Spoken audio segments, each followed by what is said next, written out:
Amazon's checkout has 10 steps. They could do it in 2. They know that. That's the point. Every single element of what you're about to see was A/B, tested against millions of real purchases. Every color, every button, every hesitation point, engineered to the pixel. Every extra step costs Amazon money. They added them anyway. What makes a human spend money they didn't plan to spend? Amazon built a checkout around the answer.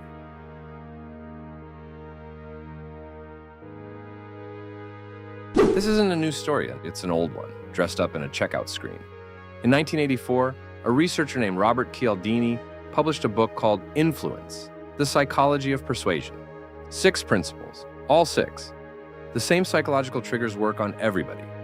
Amazon built entire systems around that book. But wait, the real technical foundation, the thing that made their checkout architecture different from every competitor, came from a piece of research most people have never heard of. In a landmark study published in 2001, behavioral economists Drazen Prelek and Duncan Semester of MIT set up a silent auction. Celtics basketball tickets. Real money, real bidders. Half the group could only pay with cash. The other half could only pay with a credit card. The credit card group bid nearly twice as much for the same seat. Same product, same students, same night. Almost double the money, purely based on payment method. The psychological cost of spending $1 on a credit card feels like roughly 50 cents. Because the pain of paying, the actual discomfort your brain registers when money leaves, gets decoupled from the moment you click buy.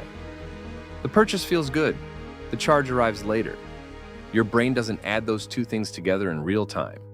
That's why your card is saved, your address is saved, your default shipping is saved. They didn't do that to save you time. They did that to eliminate your hesitation. In 1997, Amazon filed a patent for one-click checkout, worth an estimated $2.4 billion annually in incremental revenue by the time it expired in 2017. One button. 18 years of exclusive advantage. Jeff Bezos is listed as one of the inventors on the patent. They sued Barnes & Noble during the holiday season of 1999 just for building something that looked similar. A company that does that is not accidentally good at checkout design. That is precision. What you think is a checkout is actually a psychology exam, and you're the subject. Open Amazon Checkout right now. Really look at it. There are at least 4 separate psychological mechanisms running before you hit confirm. Mechanism 1, the split button architecture. Add to cart and buy now, sitting side by side. Looks like a convenience feature. Buy now bypasses the cart entirely. No moment to pause and reconsider what else is in there. It collapses your decision from, should I buy all of this, to, should I buy this one thing right now? Removing the cart from the equation removes the last rational checkpoint you have before the charge hits. Mechanism 2, recommendation rail placement timing. Customers who bought this also bought. That section doesn't appear randomly. It appears directly before the payment confirmation page. At the exact moment when your mental commitment to buy is highest, after your brain has already said yes, Amazon introduces 5 more products. Your guard is down, your wallet is mentally open. That's the window. That recommendation engine accounts for an estimated 35% of Amazon's total revenue. Pause on that. Not a side feature. 1/3 of the entire company. A single UI placement decision worth tens of billions of dollars. Mechanism 3, the free shipping progress bar. You're spending $27. The bar says, add $8 more for free shipping. And your brain does something strange. It treats the shipping cost as a loss you're about to absorb, and the word free as a reward you could earn instead. Nobel Prize-winning economist Richard Thaler called this mental accounting. Your brain puts shipping savings into a completely separate mental bucket from the extra items you have to buy to get there. So, spending an extra $8 to save $5.99 in shipping feels rational. You spent more money to save less money, and it felt like a win. Mechanism 4, the scarcity badge. Only 3 left in stock.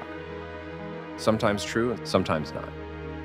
In seller forums and FBA communities, third-party merchants have openly documented cases where the badge appeared on their listings with hundreds of units still in stock. The badge is a trigger, not a warehouse report. Your brain doesn't verify the warehouse count. It just accelerates the decision.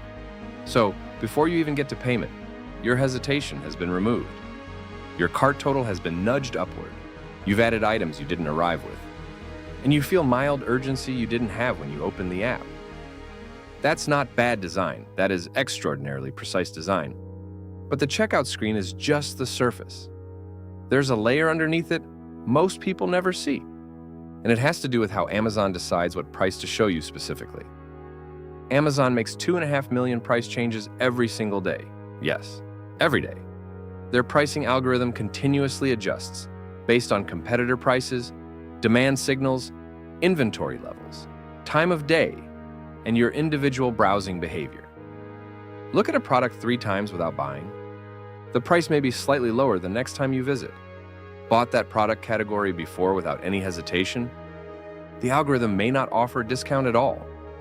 Amazon calls this dynamic pricing. What it actually means? The price you see is not the price. It's the price Amazon calculated you would pay. The algorithm uses location, purchase history, browsing patterns, and device type. Shop on a work laptop after researching something expensive? Different profile than browsing on your phone at midnight. Mind you, it's the same product. This system runs on the same principle as the checkout. It reduces your pain of paying by presenting a number already calibrated to your individual resistance threshold. Next comes the lightning deals, the countdown timer, the percentage claimed bar. These are built to do one specific thing: convert your browsing into a purchase before your analytical brain can object. A 2014 study by Agarwal, June, and He, published in the Journal of Marketing Research, found that artificial scarcity cues, like countdown timers, cause significantly higher frustration, stress, and irritation in shoppers, and that the elevated stress is driven specifically by the time pressure, not just the visual design. The brain under a countdown is not the same brain that sat down to just browse. And the percentage claimed bar? Amazon has never disclosed the methodology behind how that number is calculated. Seller reports have documented high claim percentages appearing alongside significant remaining inventory. The bar exists to simulate social proof and scarcity at the same time. 2 of Cialdini's 6 triggers, running in one graphic, on a timer. Once you see the system, you stop fighting it. You just step around it. Step 1, use cart abandonment against them. The highest risk moment in any Amazon session isn't the confirmation page. It's about 30 seconds before, when you've decided you want something but haven't confirmed yet. That's the exact window when the recommendation rail, the scarcity badge, and the progress bar all hit simultaneously. If you feel a sudden urge to add one more item, pause and ask yourself, was I going to buy this before I open this page? Or did the page create that? If the page created it, put it back. But you can use it as a discount trigger. The system built to recapture you becomes your savings mechanism. Step 2, check the real price history before buying anything over $30. There's a free browser extension called CamelCamelCamel. It overlays Amazon's full price history directly onto the product page, that 37% off badge. CamelCamelCamel will show you if the product has been sitting at that exact discounted price for 8 months straight. Because Amazon's pricing system sets an elevated reference price, then discounts from it. The discount can be real. The reference price is often not. Step 3, recognize the commitment window. Add items to your cart. Don't buy immediately. In 2023, Amazon gave sellers the ability to attach brand-tailored promotions, personalized discount coupons that appear specifically when you add to cart and walk away. It's designed to recover abandoned carts. Step 4, know what Prime's free shipping threshold is actually doing to your basket. Amazon Prime's free shipping isn't just a perk. It's a different psychological anchor than the progress bar. Where the bar creates urgency to hit a threshold, Prime membership pre-commits you to choosing Amazon over any competitor by default. You already paid for the shipping. Not using it feels like waste.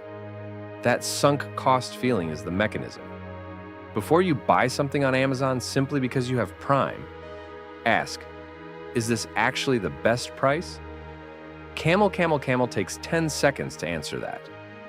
You didn't sign up to be a subject in a behavioral economics experiment. But the moment you opened that checkout, you were. You'll never check out on Amazon the same way again. That's the point of this channel. Drop a comment. What's the last thing Amazon's checkout got you to buy that you didn't plan on? I read every single one. Subscribe if you want to keep seeing the systems that run on you. Next, we're looking at how countdown timers became the biggest lie in e-commerce. You're going to want to see that one